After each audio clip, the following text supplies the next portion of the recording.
Find yourself living in a shotgun shack, and you may find yourself in another part of the world, and you may find yourself behind the wheel of a large automobile, and you may find yourself in a beautiful house with a beautiful wife, and you may ask yourself, well, how did I get here? Letting the days go by, let the water hold me down. Letting the days go by, water flowing. And you may ask yourself, why is this music playing? This does not sound like Bill DeFabio, does it? No, it's me, Butch Maxwell. Glad to be here. I'm guest hosting today for Bill DeFabio, my first guest stint here in about 6 weeks or so. I know. I have missed you. I've missed you too, Lola. It's been it's good to see you again. And we were just sharing the good news. Lola got her shot yesterday, got her vaccination. So she's got one down, one to go. It's good. Well, and I've already got the appointment for the second one. Excellent. So I don't have to worry. I don't have to wait. Yep. Boom. I can walk in that morning and get my shot and then go get a Chick-fil-A breakfast sandwich. Yeah, that's right. It's up in the Highlands. Yeah. I had gone to the health department for my first one, and then the second one, I went down to the health department again, and they said, "No, we're not here. We're up at the Highlands." So it's up at the former Michael's place up there, kind of near Bed Bath & Beyond, if you know where that is. Yeah, it's between the two, Bed Bath & Beyond, and I forgot what's on the Bath other and Body side. Works Yeah. or something. Yeah. But, you know, they've got that running like a well-oiled machine. From the time I walked in the door till I walked out was exactly a half hour. Yeah. It's perfect. And they make you wake like 15 minutes Yeah, afterwards. yeah. But- And the girls said, "We're going to keep an eye on you. You look like a runner." No, I waited my full Did you? 15 minutes. Yeah, that's good. And you know, most people I know have not had anything other than a little soreness, around that. Now, I got my second one just last week, and I did feel a little ill after I had it, but it was really mild. I ran a slight fever, about 101. My wife's a nurse, so she tracked that for me, and she said, actually, this is a very good sign because that shows that your immune system is working. Yeah. And so if you do get a little sick from the second vaccine, or even the first one, it's more typical in the second one. Don't worry about it. For me, everybody's experience is different. My experience, about 12 hours, maybe 18, of not feeling hot, not feeling great, but I had a little fever and a headache and body aches. But I actually had to do some physical labor the morning I was feeling ill, and I was able to do it. And you're probably not going to be debilitated with your second shot, but if you can take the day off, you might want to plan that. But by all means, when you have the opportunity to get your vaccination, please do. It's not just a matter of protecting yourself; it's a matter of protecting the community. It is. It's just being a good citizen. That's all. We have to get up to 80%, 75% people need to have gotten the shot in order to get what they call herd immunity, a term that I'm not really fond of, but just makes us feel like a bunch of cows and stuff like that. But it's important that we all get this inoculation. Now, I know too that most people, probably most listeners who have not yet got it, are eager to receive it, and are just waiting for the opportunity. And I wish I had some answers for you as to when that's going to happen, except to tell you that in West Virginia, we are doing really well as compared to the rest of the country. For a change, the state of West Virginia is near the top of the list instead of, fighting from Mississippi or for the worst place on the list. So that's pretty good. Governor Justice today is planning on easing restrictions on schools and businesses in West Virginia. He said that we can move in that direction now. And yesterday, the DHHR announced 355 coronavirus cases and 11 COVID-19 related deaths. Right now, the states are operating on something called a blended school schedule. Yeah. And I believe that Mr. Justice is looking at changing that and maybe loosening up a little bit more. So I'm not sure what time his press conference is. I have no idea. It may be right now. He doesn't have any idea. Yeah. Yeah, probably not. From somebody who used to try and second guess when those things were going to start, he doesn't know. Yeah. Oh, but today I got lots to talk about. I thought we'd, since after all, it's been six weeks since I've had the pleasure of talking to people over the radio.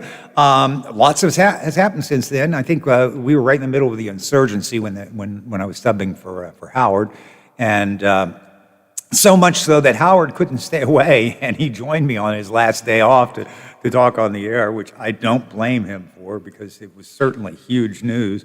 So things have calmed down a little bit, but I do want to talk a little bit about the vaccine, some new information that's coming out on that.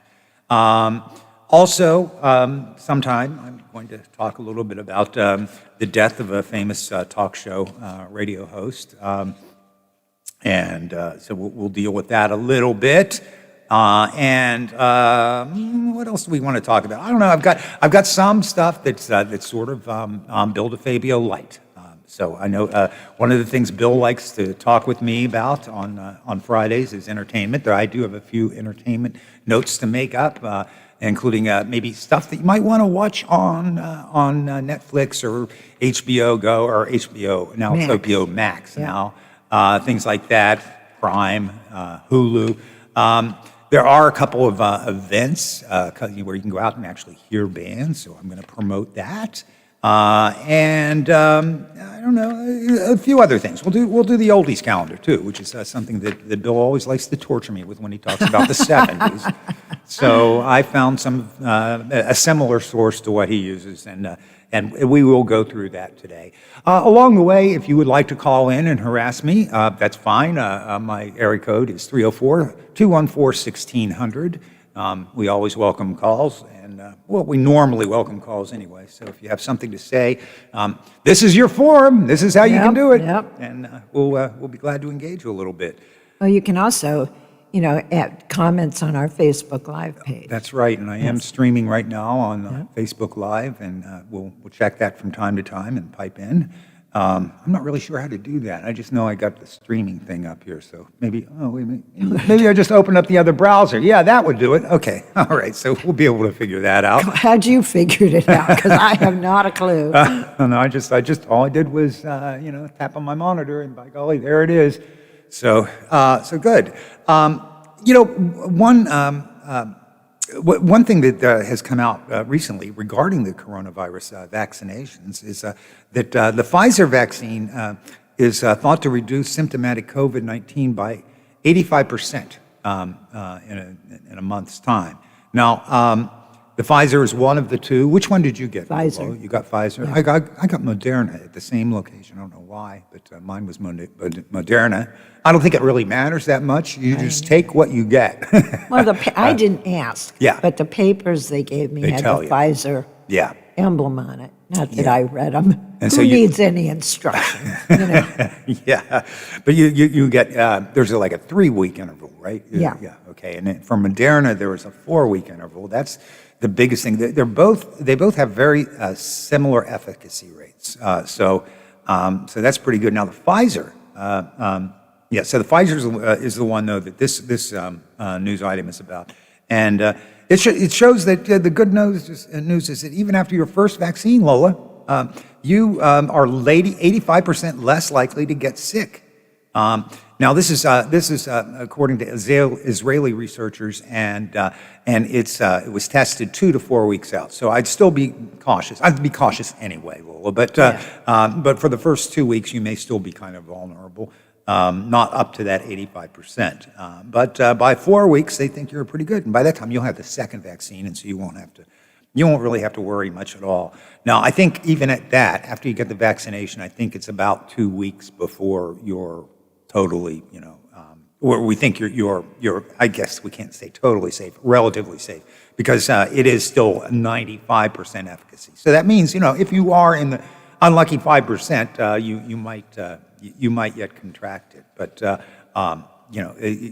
I'll take those odds. Well, it sure beats the flu vaccine. It's- That's only again, 50%. I know. So- And, if you get the flu vaccine routinely, then there's no reason why you shouldn't get the COVID vaccine. Absolutely. I don't get why people are so Yeah, I don't against know. it. I don't know. I just don't. Yeah, I know. We've got a mutual friend who's reticent to do this, and I want to see all of my friends get it. I want to see everybody get it. There's just really there's no reason not to. It's not going to hurt you. You cannot get. You can feel a little sick, but you won't actually get COVID-19 from getting the vaccine. There's no it's live not virus. alive. Yeah, that's what I was going to say. Right. Yeah. So you're not going to get it. It will most likely protect you. Overwhelmingly, is likely to protect you. And here, one of the problems of this too is right now COVID-19 vaccine cases are dropping, which is very good news. It's the first time that this has happened significantly since this second or third wave, however we're going to call the waves. But since about November, this is the first time we've seen a decline. So that's good, but CDC officials are warning us to not get complacent because what happens is mutations. I'm sure you probably heard a little of this, but there is so what happens is a virus will just a virus replicates itself once it infects you inside of your body, and so it just basically clones itself over and over again. But sometimes it makes an error in that cloning process, and so that's how a mutation begins.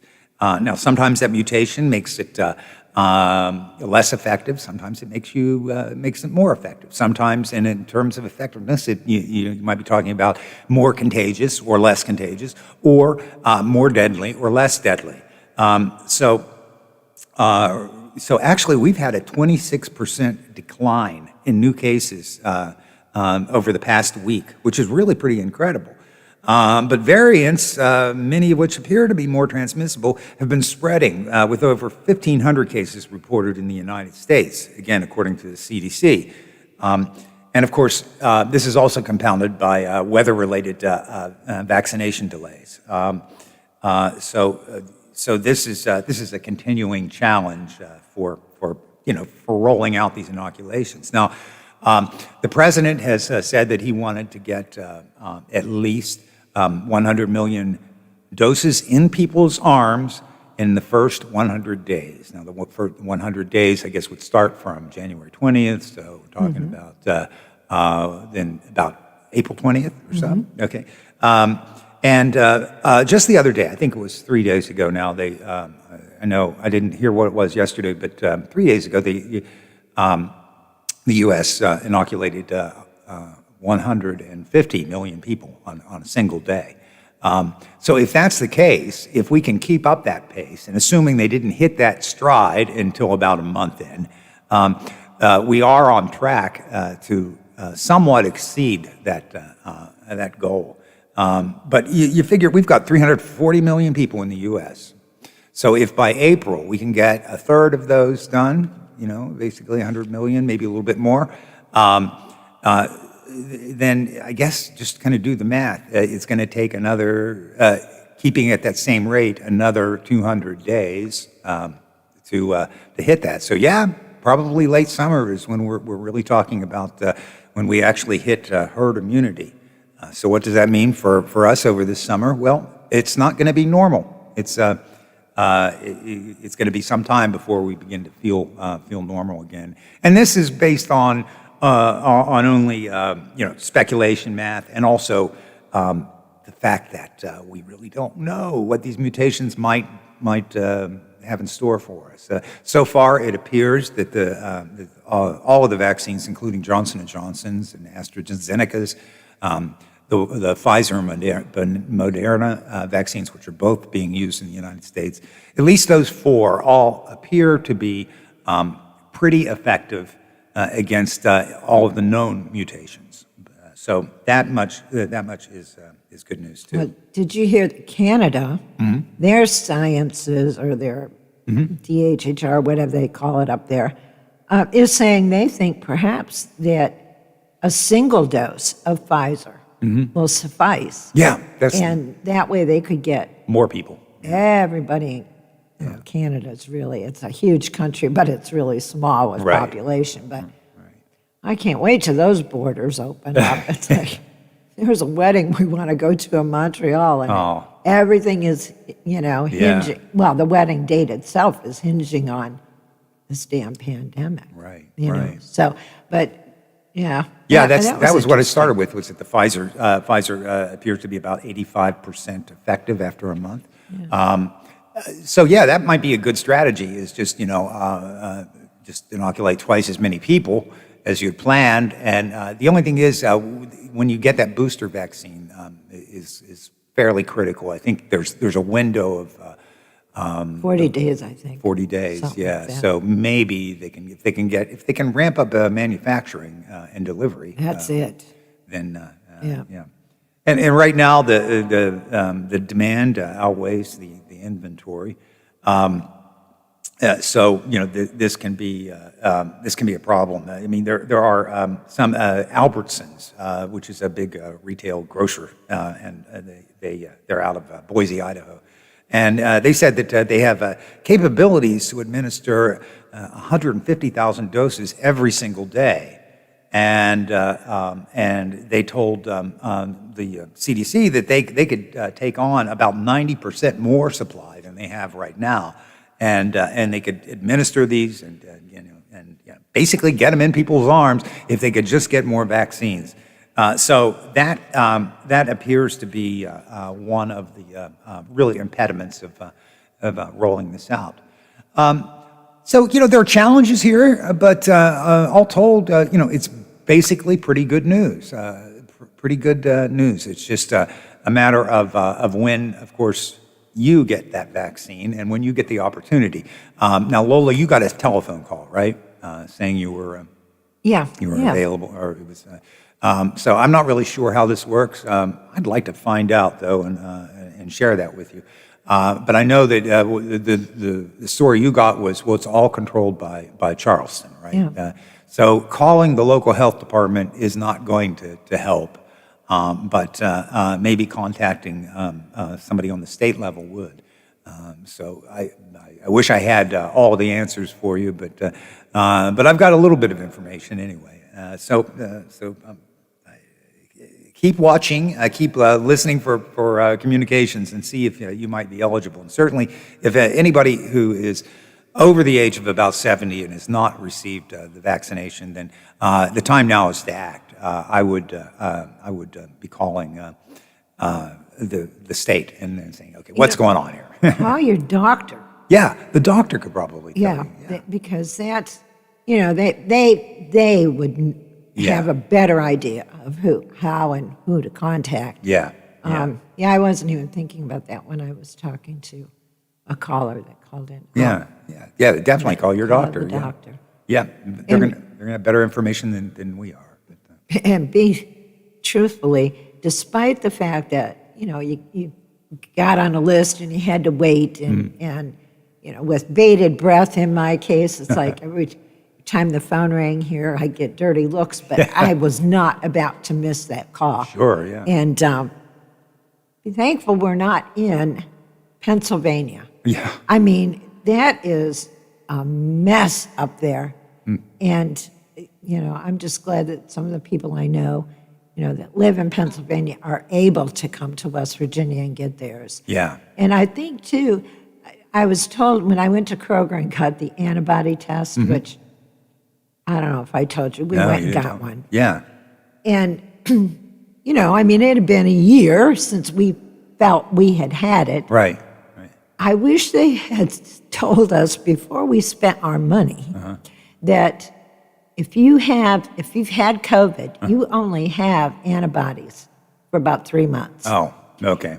So we go through all this, we stand in line, we pay our money. Yeah. And the guy goes, oh, back and pay. No, they wouldn't show up then. Yeah. And I thought, but he told me at the time they were still doing 80-year-olds and above. Okay. And he said, next week, they're going to open it up to, like 65 to 70, that, in Okay, there. yeah. And he said, so try and get on the list. And I said, well, I live in West Virginia. He goes, that doesn't matter. It doesn't matter. Yeah. So, and I know somebody else had a relative that went across the river and got her shot. So, Okay. Yeah. I don't know how stringent any of them are about where you live and all that, but it's worth a shot. Sure. There you go. Pun intended, huh? Yeah. My wife got her first vaccination in Fallonsby. She had to go up there. I don't know why, but that's where she got it. And so, yeah, it doesn't seem to be. You don't have when you go in. I mean, you don't really even have to show. They tell you to bring ID. I didn't have to prove who I was. I just I signed gave it. him my license. Yeah, And he looked yeah. at it and gave it back. Yeah, that's it. But That's as far a terrible picture. but where you live doesn't really matter that much. So yeah, so that's a good point. I'm glad you brought it up to the antibodies. If you've had COVID or you think you've had COVID, the antibodies are only going to show up on a test within about 3 months. And you're not going to be immune just because you had COVID.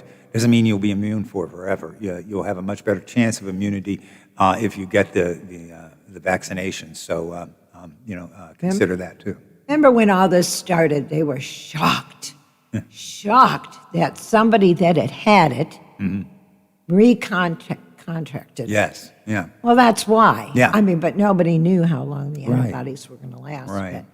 But, there was somebody that got it 3 times. Well, good. Well, Yeah. stay out of bars. Yes. Right. I know. I have gone in to pick up carry-out at a few local bars that are also restaurants, and just shocking to see. I'm not going to name the names of the businesses, but the people just sitting around, no masks on. Now the staff sometimes wears masks, sometimes under their chins. I don't know, but it makes me want to not go there anymore. And I definitely wouldn't stay in there. But we've been, and this is just to be bitchy. Yeah. But when we're at the grocery store or something, if I have to walk past someone that doesn't have a mask on, I put my hands over my face and turn my head, trying to shame them. Yes, which, right, yeah. Of course, doesn't work, or they would be wearing a Right. mask in the first place. But Yeah. I mean, I Yeah. don't know that would do anything. But I just thought, that's marvelously passive aggressive of you. yes, it is. That's what I thought too. Oh, great. But really and truly, going to, I always shop at a Kroger, the little one I go to, almost everybody has one on. Yeah. But you go into the bigger ones like Mount Deschanel or St. C or something, and you run across. But what amazes me is that they are all 20, 30-somethings. Yeah. Yeah. Older people are adhering to this mask policy, almost completely. Yeah. It's Which young, healthy people that could Right. be carrying it Yeah. and not caring. Yeah, right. And, they're probably not going to get too sick either. And, Yeah. but they'll spread it around. It's It's like the good fortune cookie. I don't. Yeah. Except you don't add in bed at the end of it. So. All right, I think with that we should take a little break here, and we'll be right back, and we'll talk more about some of this stuff and some fun stuff too along the way. You're listening to Bill DeFabio's variety show with guest host Butch Maxwell right here on the Watchdog Network. New Belgium Fat Tire Amber Ale is now available in West Virginia and distributed locally by wine and beverage merchants. With its toasty and biscuit-like malt flavors blended perfectly with hoppy freshness, it's bound to become one of your new favorite craft beers. Fat Tire Amber Ale is now available at local retailers. Please don't drink and drive, and drink responsibly. From your friends at Wine and Beverage Merchants. For all of your IT needs, visit OmniPerforms.com. Omni Strategic Technologies, the only IT company that the Watchdog trusts. A serious injury from an accident can be just the start of your worries. What if you cannot return to work? How do you take care of your family if you're disabled?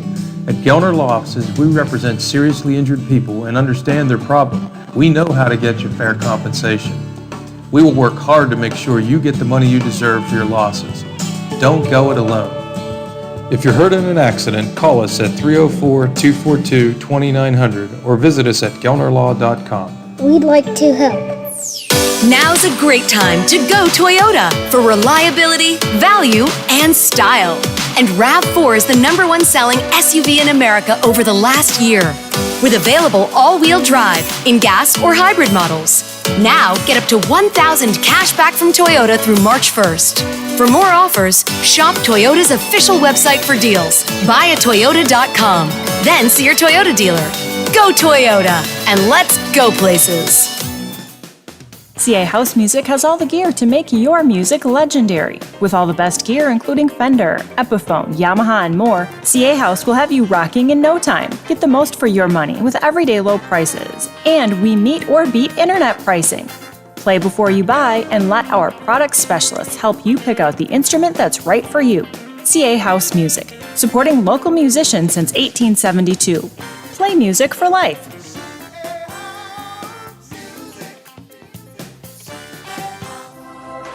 This past year has been a challenge for us all. Red, yellow, black, and white.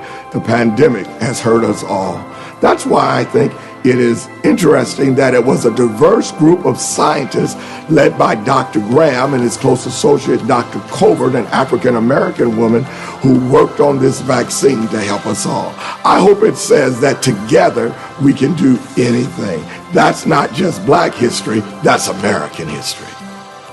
Now, during the Jim Robinson Ford Lincoln Toyota Pre-Owned Super Sale, select from over 80 vehicles in stock starting under $5,000. Most are local trades, many with one owner. Hurry to Jim Robinson at the Highlands, home of lifetime powertrain protection. Now, during the Jim Robinson Ford Lincoln Toyota Pre-Owned Super Sale, select from over 80 vehicles in stock starting under $5,000. Most are local trades, many with one owner. Hurry to Jim Robinson. The possibility of lung cancer can be pretty scary, especially if you're one of approximately 8 million current or former smokers at high risk. That's why SaveByTheScan.org wants you to know that now there's a breakthrough low-dose CT scan that can detect lung cancer early, and it only takes 60 seconds. You stop smoking, now start screening. For an easy quiz to see if you're eligible, visit SaveByTheScan.org. It could save your life. SaveByTheScan.org is brought to you by the American Lung Association's Lung Force Initiative and the Ad Council. In a hurry and need to see a doctor? The Woodsdale Health Center and Walk-In Clinic is located across from Little Caesars on National Road. Open 7 to 7 Monday through Friday. Patients can receive primary care, treatment of minor illnesses and injuries, wellness visits and physicals. There's also a lab draw station open from 8 to noon weekdays. A division of Wheeling Hospital, the Woodsdale Health Center is led by family physician Dr. Michael Wilson. Call 304-234-1971. They'll take good care of you. The Metro News Update is brought to you by Thomas Auto Centers, Mall Road, St. Clairsville. Get the best deal at Thomas Auto Centers. West Virginia Metro News, I'm Chris Lawrence. Just over 51,000 are still without power in West Virginia, but crews are working on it. Phil Moy at Appalachian Power says they understand the misery and frustration of having no power, in some cases, for 9 days. We want those customers back on just as bad as they want to be back on them. I certainly empathize with the folks who are out of power and have been for a while. Full restoration in Putnam, Lincoln, Jackson, and Mason County now projected for late Monday, and in Cabell and Wayne County for late Tuesday, but many will be back online before then. As for water service, West Virginia American Water Company estimates fewer than 400 of their customers are out due to power failures, most of those at the terminal ends of the Huntington, Salt Rock, and Lincoln County system that are impacted by pump stations that have no power, but by tomorrow should all be running on a generator. The city of Canova lost power to its water treatment plant this week. That left the entire system out of service. But that was restored last night, and customers are advised in Canova to boil water today. In other news, Governor Jim Justice has rolled back some of the restrictions implemented during the pandemic. Restaurant capacity in West Virginia can now rise to 75% for dining in. Also, the maximum number on gatherings is at 75 now. Allowed capacity at bars and retail stores increasing as well. On another note, James Hoyer, who's heading up the state's vaccination effort, says some second doses of the vaccine will not arrive this week in West Virginia due to the weather, and federal doses allocated to Walgreens are also held up but should arrive next week. You're listening to Metro News, the voice of West Virginia. At the state capitol, our Brad McElhaney reports this afternoon the House of Delegates has pulled back the Hope Scholarship Bill, which it passed on Thursday. That after the fiscal note raised concerns about what it might cost. The bill has been remanded back to the House Finance Committee. The education savings accounts would be allowing public funds to be used for homeschooling, private schools, or for religious institutions. From the Metro News Anchor Desk, I'm Chris Lawrence. Hi, this is Hoppy Kercheval. West Virginia, in many ways, is a diverse state, often with different issues, challenges, and successes depending on where you live. But we're also a small state, and we're all connected by being West Virginians. Every day from 10:06 till noon, I talk about and provide insight into the events that shape who we are. My approach is tough but fair, and we may disagree, but together we'll stay abreast of what's going on in our great state. The successes, the hardships, the challenges, and of course the politics that contribute to making us who we are. So join me weekdays, 10:06 till noon for Metro News Talk Live.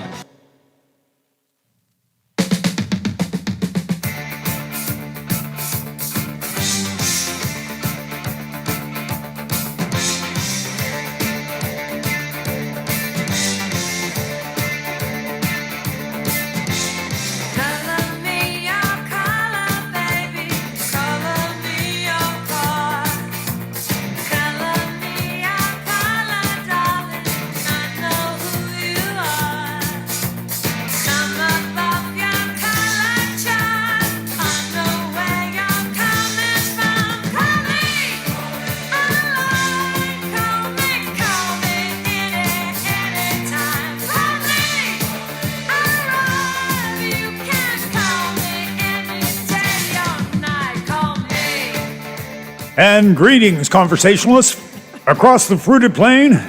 This is Rush Limbaugh, the most dangerous man in America, with the largest hypothalamus in North America, serving humanity simply by opening my mouth, destined for my own wing in the Museum of American Broadcasting, executing everything I do flawlessly with zero mistakes, doing this show with half my brain tied behind my back just to make it fair, because I have talent on loan from God. These are the words of the late Rush Limbaugh. And this is Butch Maxwell, mercilessly making fun of Rush Limbaugh. Although I know we should, we're supposed to speak well of the dead. I get that. Yesterday, I posted on Facebook one little thing. I posted, what did I say exactly? I said, bye, Rush, period. Not going to miss you. Well, oh boy, did you firestorm. Oh my gosh, yeah, it was amazing. I was told, now, frankly, a lot of the, most of the comments, this is on my feed, so, you know, it's going to be a lot of my friends. But I have friends of varying political stripes. But you know, most of my more progressive-minded friends, you know, basically threw out a few insults about Rush and you know, supportive comments, etc. But I got a few the people whose jaws just sort of dropped. Wow, disgusting remark. That shows some class, dude, and stuff like that. You know, I do have some thoughts on this. First of all, I was not dancing on Mr. Limbaugh's grave. I didn't wish him dead. But now that he's dead, should I express respect for a man for whom I had no respect while he was alive? A man who spewed hate and bigotry with pompous arrogance, misleading his low-information listeners for the past 35 years on what is in their own best interest? No, his rhetoric was inhumane. And I have no regrets. And as for the comment about class, this has nothing to do with class. In fact, the very use of the word class in this context suggests that the user doesn't really comprehend what class is. Class is a shortened form of the word classification, and it is often used in denoting a hierarchical social system. The only people I ever hear talking about class are people who don't have any class. So, you know, sorry, snowflakes, if that bothered your sensibilities about speaking what I see as truth about a fallen celebrity. This isn't somebody who also lived a private life, you know, so that's a difference too. But again, I want to get back to this. I'm not celebrating his death. It was a horrible death. He had lung cancer. He had a whole lot of problems. But that doesn't change the fact that he did, in my view, a whole lot of damage. Now, a lot of people say, he actually revived the form of talk radio, which is the forum that I'm using to right now. But and that is there's probably some truth to that. In fact, he was absolutely the most popular host of any radio talk show in the past 35 years. That's absolutely true. Influential, no doubt about it. But did he lie? Did he exaggerate? Did he engage in demagoguery to the point of just shamelessness? Yes, absolutely. And so, frankly, I do take a little bit of satisfaction in that he's no longer going to be spewing this stuff. So it's not that I'm happy that he's dead or anything like that, but I think that what he did to this medium and in fact to our country is it's hard to quantify. Let me just throw out a few of his major sins. He coined the word feminazis to talk about women who defended abortion rights. Advocates for the homeless, he called compassion fascists. Fascists? Really? Nazis? Really? Environmentalists were tree-hugging wackos. He called global warming a hoax. He ridiculed Michael J. Fox, imitating his tremors that were a symptom of his Parkinson's disease. He ran a daily segment of AIDS updates in which he mocked and made fun of the deaths of gay men while playing Dionne Warwick's recording of "I'll Never Love This Way Again." He called Sandra Fluke, a Georgetown University law student, called her a slut and a prostitute after she testified at a hearing in support of the Obama administration's requirement of the health insurance plans to cover contraceptives for women. He said, if we're going to pay for your contraceptives and thus pay for you to have sex, we want something for it. We want you to post those videos online so we can all watch, he said. This is like outrageous stuff, and he was unrepentant. How did this happen? Well, back in, for the first 40, okay, yeah, we got a call. Yeah, sure, we'll just take an interruption, sure. Who's on the line? It's Tom. Okay, Tom. You could have finished. I didn't know if I'd ever hear you on the radio again. Oh, okay, yeah. Now, wait a second. Slow down. Okay. I'm with an organization. We're starting a fund for Rush's deductible because he had a lot of, medical expenses. And, yeah. I'm sure he had to deal with the same insurance companies the rest of us do, which don't pay for half of these procedures, mm-hmm. or if you do, you end up getting all these bills in triplicate and yes, stuff. Yeah. So, I mean, I feel for him. Believe me. Yeah. Of course, he is among the richest entertainers in America. He made more money than even not quite as much as Howard Stern. I thought it was $200 million for 10 years, but I thought it was $400 million. Yeah, $400 million last night or something. Yeah, crazy. But it just. I can appreciate. I hate Obamacare as much as anybody else, but my God, I just wish he would have had to deal with that. I mean, seriously, man. I mean. Yeah, he was totally out of touch with what the rest of us are doing. But I was listening to what's now the Truck and Bozo last night, and those two guys, I tried going on because all they were doing, they're going after OAC about the windmills and stuff. She was probably in 4th grade when they started installing these windmills in Texas, and George Bush was governor of Texas, and he gave those power companies all this money to install. They got tax breaks. Yeah. And Texas at the time, I don't know, 5 years ago when I heard the story, they had more windmills than any other state in the union, next to Colorado. That's incredible. I didn't realize that. All because George Bush is giving these guys the incentives to put them in. Yeah. But everything froze down there. And Howard was saying the other day, they should have winterized everything. Their nuclear power plant, you know how they have to cool the water. Like, that's what those big towers are. They have to cool the water to get it to boil again. You can't just heat warm water. I don't know. Right. The cooling tower froze. Oh, boy. It's a nuclear power plant and the coal power plant. So go ahead and blame the windmills all you want. But, I mean, there was the Republicans that gave them the tax incentives to put the things in the first place. Yep. And the first thing they want to do is blame some woman that's 25 years old. He's probably never seen one when they start putting them in. I mean, yeah, she's the big boogeyman of the Republican Party. But I tried going on, and that show's out of Texas, and the producer's out of Texas. I said, where are you? I'm in Texas. And I'm like, I mean, even if you had a gas space heater, it didn't even have electricity, it probably wouldn't work because the gas things, where they generate the gas was probably frozen solid or something. Yeah, they were just totally unprepared for any of this. Yeah, but I went to Texas one time. We were going to work down there, and we were staying in Tyler, and we stayed in a hotel or motel, I don't know, for like $50 a night or something, and we did temporary work for the one-armed man that sold windows. This guy picked us two of us up, and we went into like different. But we went to Houston from Tyler, and it's probably like 400 miles.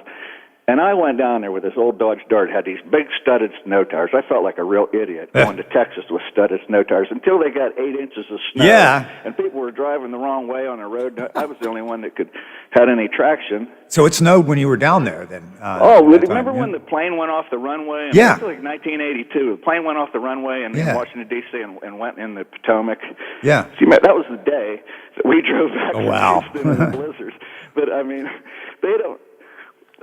Yeah, so it just ticks me off that they sit there and rag on the lefties or whatever for stuff it's their own fault. They could have winterized this stuff. They're like, oh, it's never going to get that cold again. You know what I mean? Yeah, I know. I don't know why it is that extreme right-wing conservatives just can never admit to maybe not being perfect. Listen to what Rush Limbaugh used to say about himself. His talent was on loan from God. My heaven, the best place for Ted Cruz is to have him go to Jamaica or something. You know what I mean?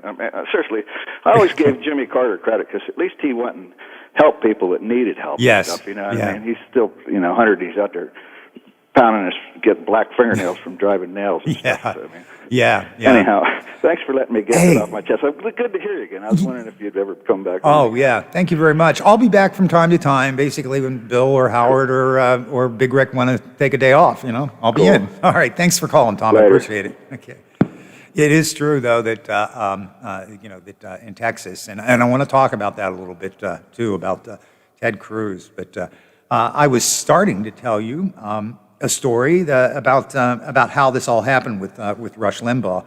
And once upon a time in America, when radio was first invented, which was say around the first radio stations went on about 1920.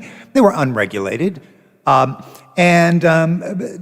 After some time, the government decided that no, really, they should be regulated to some degree. We should protect the people's interest in the public airwaves. Sensibilities. So there was, so we had standards like, you can't cuss on the air. In fact, there was once a standard that says you couldn't run advertising. They quickly dropped that, but that was actually one of the original standards. But among them were that we had, in order to serve in the public interest, broadcasters, whether it was radio or television, had to offer news, and it had to be balanced. It had to be objective.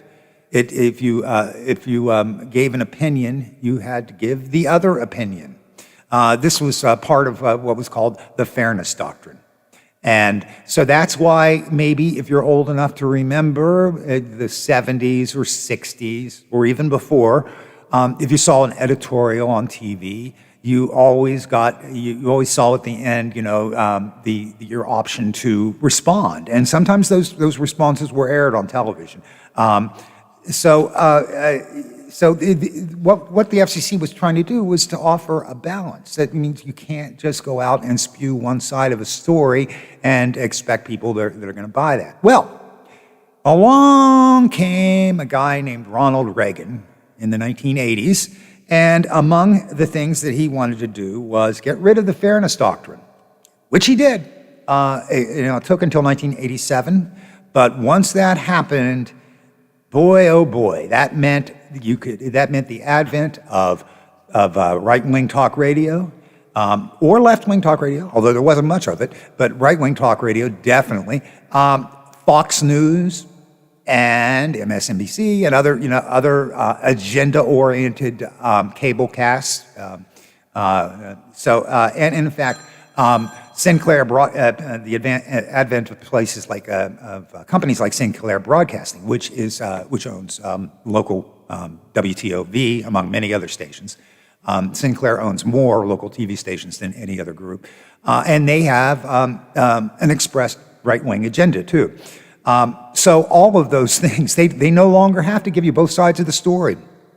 Now, I'm not saying that WTOV is the local reporters are slanted or anything, but I am telling you that yes, their ownership is slanted.